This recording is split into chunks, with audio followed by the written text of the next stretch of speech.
دن میں ایک نماز میں، ہفتے میں ایک دن اس عمل کو اپنی زندگی کا خاصہ بنا لیں کہ نماز کے بعد کچھ دیر مصلی پہ بیٹھ کے فرشتوں سے دعائیں لینی. اچھا، اب آپ دیکھیں کہ ہم ہر وقت تلاش میں رہتے ہیں، کوئی نیک بندہ ہمیں ملے تو ہم اسے کہیں کہ تم ہمارے لیے دعا کرو. اس کو کہتے ہیں دعا کرو، اس کو کہتے ہیں، پھر اس سے وعدے لیتے ہیں اور اس کے اوپر بوجھ ڈالتے رہتے ہیں، اور اس بیچارے کے پاس اپنے لیے مانگنے کا بعض اوقات وقت نہیں ہوتا، دوسروں کے لیے کیا مانگے گا. اور ادھر فرشتے انتظار میں بیٹھے ہیں کہ تم ذرا خود مصلی پہ بیٹھو نا، ہم بھی تمہارے لیے دعا کرتے ہیں. اس کے لیے ہم تیار نہیں ہیں، اور اس کی بنیادی وجہ ہمیں خود بھی نہیں پتا کہ وہ ہمارے لیے کس وقت کون دعا کر سکتا ہے. تو فرشتوں کی دعا کا مستحق ہوتا ہے وہ شخص جو خود نماز پڑھ کے مصلی پہ بیٹھ جائے کچھ دیر. تو اس میں جلدی نہ کیا کرے، بہت دیر میں نہ لگائے کہ گھر والے تنگ آ جائے، لیکن اپنا ایک خاص وقت بنائے، ہر کام کا ایک پرائیویٹ ٹائم، جب لوگوں کو آپ کی ضرورت نہ ہو. ٹھیک ہے نا؟ مثلاً اگر فجر کے وقت گھر والے سو رہے ہیں، آپ ارلی اٹھ کے تو آرام سے بیٹھے ہوئے ہیں، یا مغرب کے بعد یا عشاء کے بعد بچے سو گئے، آپ نے نماز پڑھی اور آپ نے جو کچھ کرنا ہے ادھر مصلی پہ بیٹھ کے ہی کر لیں، یعنی اپنی دعائیں وہیں بیٹھ کے کر لیا کریں، قرآن پاک رکھ لیں، کوئی بک رکھ لیں، وٹ ایور. لیکن جب تک آپ اس مصلی پہ بیٹھے ہیں فرشتے آپ کے لیے دعائیں کر رہے ہیں. انجوائے کیا کریں. ہم تو اب کچھ اور کر رہے ہیں اور فرشتے ہمارے لیے دعا کر رہے ہیں. اپنا لیسن بیٹھ کے یاد کر لیا کریں، کچھ بھی، اینی تھنگ. تو کم از کم روز ایک دفعہ، اتنا نہ ہو تو ہفتے میں ایک دن، چھٹی کے دن، یا کوئی ایک دن جس میں آپ ذرا زیادہ دیر مصلی پہ بیٹھ جائیں. ٹھیک ہے. پھر اسی طرح یہ بھی بڑی خوبصورت ہے 39 پیج پہ 100 مرتبہ سبحان اللہ کہنا. عن ابی ہریرہ رضی اللہ عنہ ان رسول اللہ صلی اللہ علیہ وسلم قال من قال سبحان اللہ وبحمدہ فی یوم 100 مرۃ حطت خطایاہ وان کانت مثل زبد البحر. یہ بھی بخاری کی روایت. حضرت ابو ہریرہ رضی اللہ تعالی عنہ سے روایت ہے کہ رسول اللہ صلی اللہ علیہ وسلم نے فرمایا، جو شخص دن میں 100 مرتبہ سبحان اللہ و بحمدہ کہے اس کے گناہ مٹا دیے جاتے ہیں، خواہ وہ سمندر کی جھاگ کے برابر ہی کیوں نہ ہو. اور سمندر کی جھاگ کے چھوٹے چھوٹے گناہ، جیسے آپ صلی اللہ علیہ وسلم نے حضرت عائشہ سے فرمایا تھا نا، عائشہ چھوٹے چھوٹے گناہوں سے بچتی رہنا، ورنہ وہ کیا کرتے ہیں، وہ ایک ڈھیر بن کے جلا ڈالتے ہیں، یعنی زیادہ ہلاکت خیز ہو جاتے ہیں. بڑا گناہ تو ایک ہی بڑا نا، لیکن چھوٹے چھوٹے مل کے اس سے بھی بڑے ہو جاتے ہیں. ٹھیک ہے نا، قطرہ قطرہ دریا ہو جاتا ہے. تو یہ جو سمندر کی جھاگ والی بات آتی ہے تو میرے سامنے وہی ایک پکچر آ جاتی ہے کہ چھوٹے چھوٹے چھوٹے چھوٹے گناہ ڈھیر لگ گیا ان کا، جن کو ہم نے حقیر سمجھا وہ ایک بہت بڑی کوانٹٹی بن گئے. ایسے چھوٹے چھوٹے گناہوں کی معافی کے لیے اللہ کی حمد و ثنا. پھر آپ دیکھیں تسبیح جو ہے یہ کتنی بہترین چیز ہے. لیکن مشکل پتہ کیا ہے، بات یہ ہے کہ دیکھنے کو یہ عمل بہت چھوٹا لگتا ہے اور آپ کہتے لو یہ کیا مشکل ہے، یہ تو میں آرام سے ہی کر سکتا ہوں. لیکن اصل بات یہ ہے کہ یہ اتنے آرام سے نہیں ہوتا. اصل مشکل پابندی ہے، روزانہ کرنا. صبح شام کی دعا میں بھی یہ عمل لکھا ہوا ہے. کتابیں آپ کے پاس ہیں، کتنے لوگ اب تک کرتے ہیں؟ کتابیں تو سب کے پاس، لیکن فیو ہینڈز ہیں، سارے نہیں ہیں. 100% نہیں کر رہے آپ لوگ. کتنا آسان عمل ہے لیکن 100% نہیں ہو رہا. میں چاہتی ہوں کہ یہ عمل آپ سب میں ہونا چاہیے، کوئی مشکل نہیں. اگر آپ ایک دن بیٹھ کے سبحان اللہ و بحمدہ سبحان اللہ و بحمدہ کو 100 دفعہ گنے تو 2-3 منٹ سے زیادہ نہیں لگتے. تو 24 گھنٹوں میں 2-3 منٹ نہیں اپنے گناہ معاف کرانے کے لیے. اس کا طریقہ کیا ہے؟ میں نے اس کا کیا حل نکالا ہے کہ جب میں اپنے گھر سے نکلتی ہوں اپنے پڑھانے کی جگہ پر جانے کے لیے یا آفس جانے کے لیے، تو میں بیٹھتے ہی ایک اور کام کرتی ہوں. آپ کو پتا نا سواری پہ نفل پڑھ سکتے ہیں، تو چونکہ ٹائم کم ہوتا ہے تو عام طور پر میں گھر سے نکلتے ہی سبحان الذی سخر لنا اور وہ گھر سے نکلنے کی دعائیں پڑھ لیتی ہوں، اور جو ہی گاڑی قبلے کی طرف مڑتی ہے تو میں اللہ اکبر کر کے 2 نفل شروع کر دیتی ہوں. ایک تو یہ ہے کہ نبی صلی اللہ علیہ وسلم کی سنت کی پیروی ہو جاتی ہے کیونکہ آپ سواری پر بھی نفل پڑھتے تھے. ٹھیک ہے. دوسرا یہ ہے کہ عام طور پر ہمارے اوپر اتنے فرائض اور ذمہ داریاں ہیں کہ نفل پڑھنے کا ٹائم کم ملتا ہے. تو ایسے اوقات کو انسان استعمال کر سکتا ہے، اللہ ہی کہ آپ خود ڈرائیو کر رہے ہیں پھر تو نہیں ہو سکتا نا، پھر بھی مشکل ہے. لیکن اگر آپ کہیں بھی ہیں تو جس پوزیشن پہ بیٹھے ہیں آپ بیٹھ کے آرام سے نیچے ہو کے پڑھ سکتے ہیں. اچھا، پھر تیسری بات یہ کہ جو ہی نفل ختم ہوتے ہیں تو میں تسبیح لے کے یہ تسبیح پوری کر لیتی ہوں. بعض اوقات اتنی دیر میں وہ جگہ آ جاتی ہے جہاں اترنا ہوتا ہے تو میں اس وقت تک اپنے کمرے میں نہیں داخل ہوتی جب تک میری تسبیح ختم نہ ہو جائے. تو اس طرح سفر جو ہے وہ الحمدللہ بہت اچھا گزر جاتا ہے اور وہ دن کا ایک وظیفہ ہو جاتا ہے. عمل کب چھوٹتا ہے؟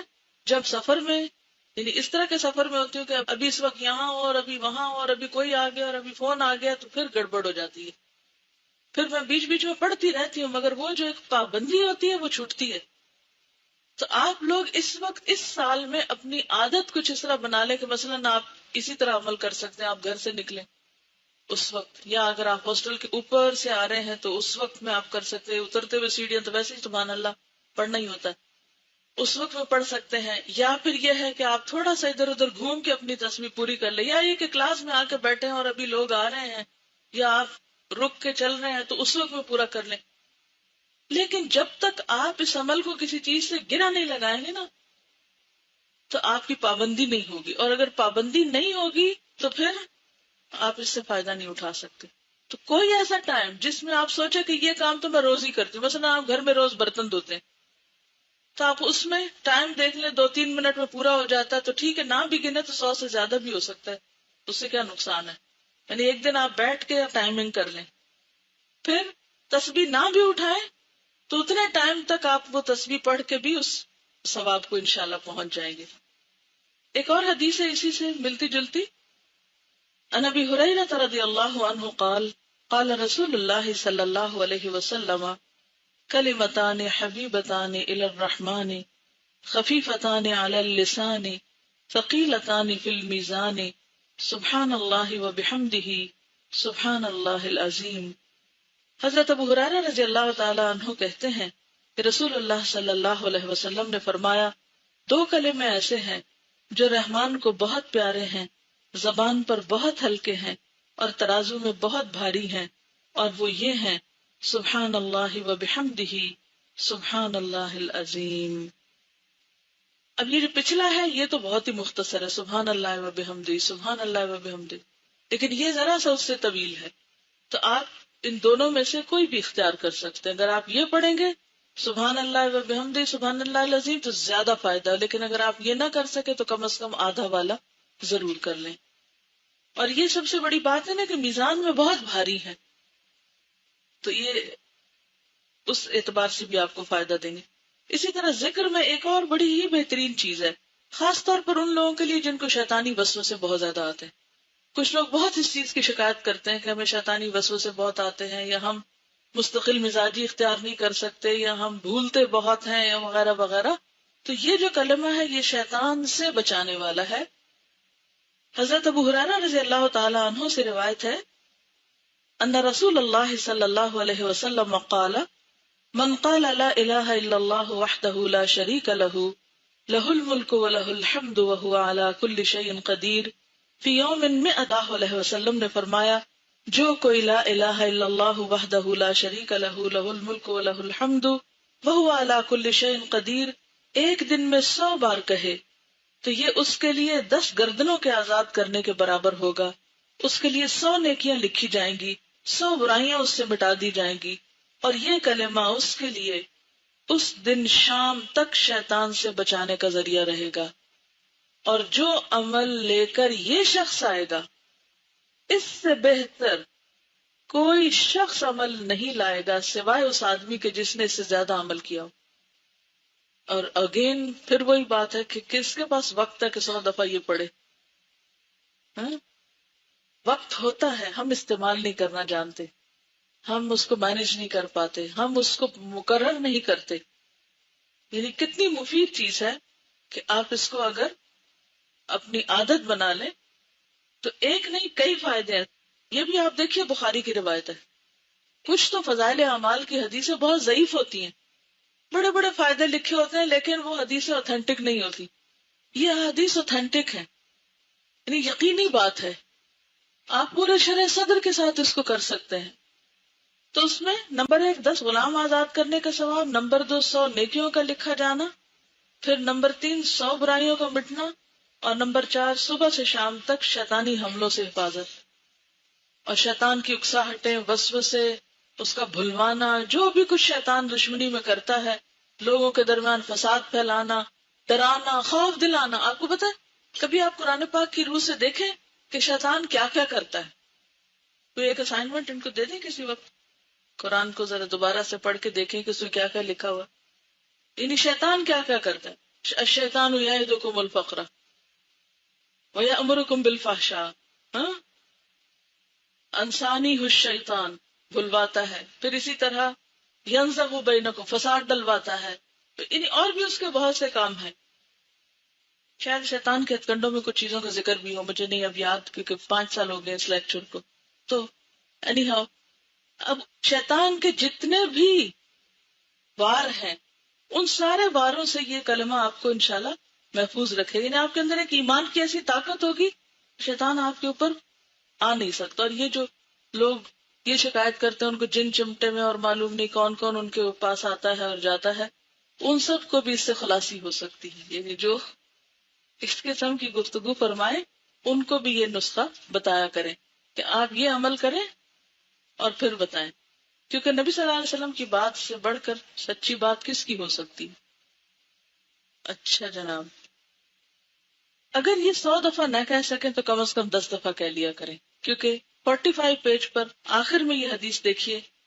حضرت ابو ایوب انصاری رضی اللہ تعالی عنہ نبی صلی اللہ علیہ وسلم سے روایت کرتے ہیں، من قال لا الہ الا اللہ وحدہ لا شریک لہ لہ الملک ولہ الحمد وہو علی کل شیء قدیر 10 مرار کان کمن اعتق 4 انفس من ولد اسماعیل.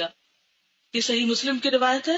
جو شخص 10 مرتبہ یہ کلمہ کہے لا الہ الا اللہ وحدہ لا شریک لہ لہ الملک ولہ الحمد وہو علی کل شیء قدیر، وہ اس شخص کی طرح ہوگا جس نے اسماعیل علیہ السلام کی اولاد سے 4 شخص آزاد کیے. یعنی اس کا صرف اتنا فائدہ ہے اگر 10 دفعہ پڑھے. لیکن اگر آپ کسی بھی طرح اپنے آپ کو پابند کر سکیں، اور اس ایج میں تو آپ کے اوپر کوئی بہت بڑے مسئلے مسائل نہیں ہیں، گھر جاتے وقت واپسی پہ اگر آپ یہ باندھ لیں، ایک تسبیح کر لیں، آتے وقت سبحان اللہ و بحمدہ کر لیں، اور جاتے وقت لا الہ الا اللہ وحدہ کی کر لیں. اور اگر ایک دن آپ ٹائمنگ کر لیں، مثلا آپ خود ڈرائیونگ کر رہے ہیں تو آپ کو پتا ہوگا اتنے منٹ میں گھر آتا ہے اور اتنے منٹ میں پڑھ کے یہ کلمہ 100 دفعہ ہو جاتا ہے، تو پھر بھی اس سے آپ کو فائدہ ہوگا. اسی طرح نماز کے بعد جو تسبیحات پڑھی جاتی ہیں اس میں 33 مرتبہ سبحان اللہ، 33 مرتبہ الحمدللہ، 33 مرتبہ اللہ اکبر کہنا، اور 100 کی تعداد پوری کرنے کے لیے لا الہ الا اللہ وحدہ لا شریک لہ لہ الملک ولہ الحمد وہو علی کل شیء قدیر پڑھنا. اس کی ساری خطائیں معاف کر دی جائیں گی، اگرچہ وہ سمندر کی جھاگ کے برابر ہی کیوں نہ. اب آپ دیکھیں کتنی آپشنز آپ کو دی جا رہی. آپ ایک کام کر لیں، وہ نہیں کر سکے دوسرا کر لیں، وہ نہیں کر سکے تیسرا کر لیں، لیکن کچھ نہ کچھ تو کریں. خوش قسمت ہے وہ جن کو یہ سب کرنے کی توفیق ہو جائے، کیونکہ یہ توفیق کی بات ہے، مشکل نہیں ہے، بہت ٹائم نہیں لگتا. ٹائم مینج کرنا خود سیکھیں، کیونکہ ذکر جو ہے وہ الذین یذکرون اللہ قیاما وقعودا وعلی جنوبہم، تینوں حالتوں میں کیا جا سکتا ہے، کھڑے بھی، بیٹھے بھی، لیٹے بھی. آپ کام کر رہے ہیں، آپ کچھ بنا رہے ہیں، صفائی کر رہے ہیں، کچھ بھی کرتے ہوئے آپ ذکر کر سکتے ہیں. صرف یہ ہے کہ آپ کو باندھنے کی اور پابندی کی ضرورت ہے. اور اس میں بھی میں نے خود دیکھا تھا 1.5 منٹ لگتا ہے یہ تسبیحات پڑھنے میں، اور ثواب کتنا زیادہ ہے.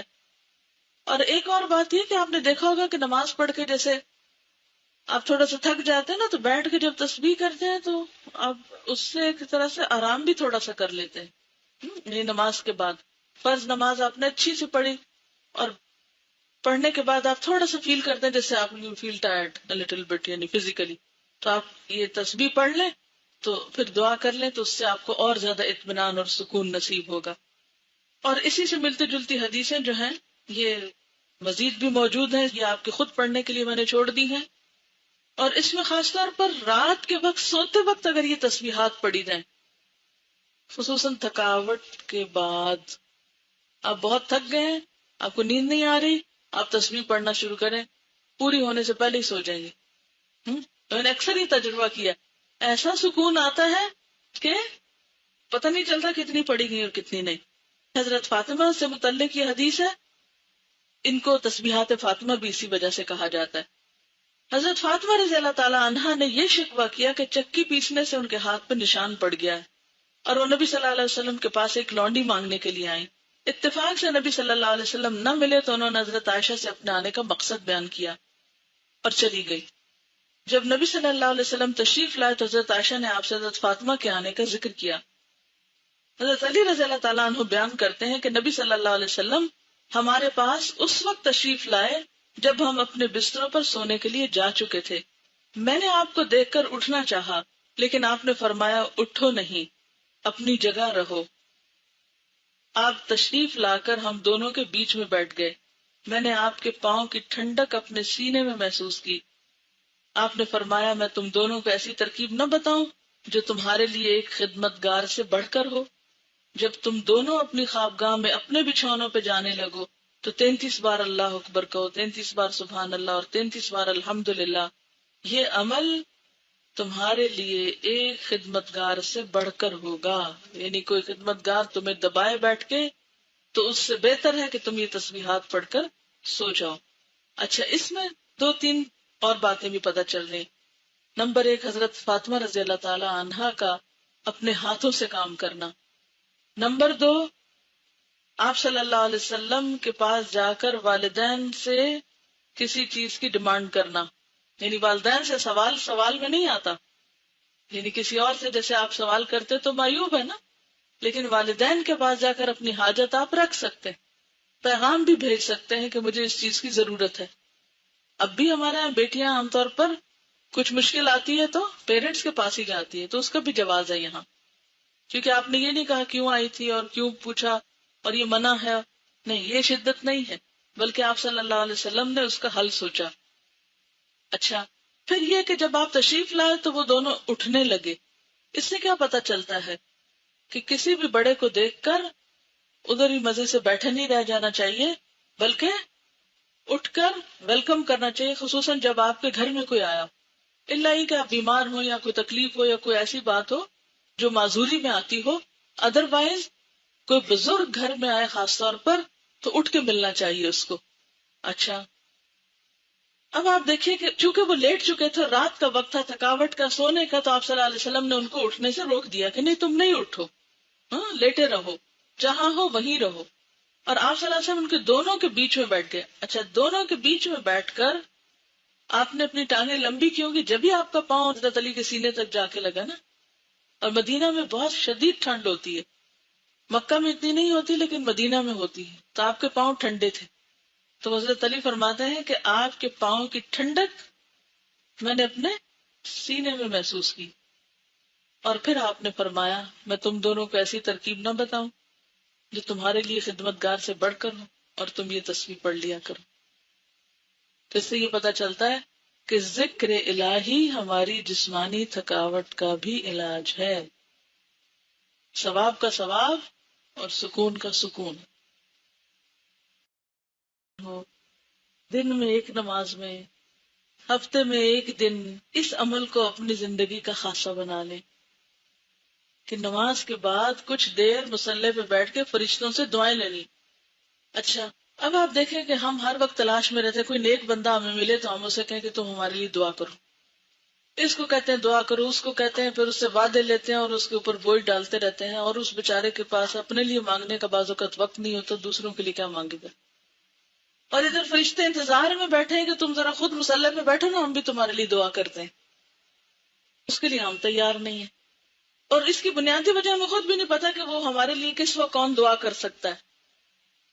تو فرشتوں کی دعا کا مستحق ہوتا ہے وہ شخص جو خود نماز پڑھ کے مصلی پہ بیٹھ جائے کچھ دیر.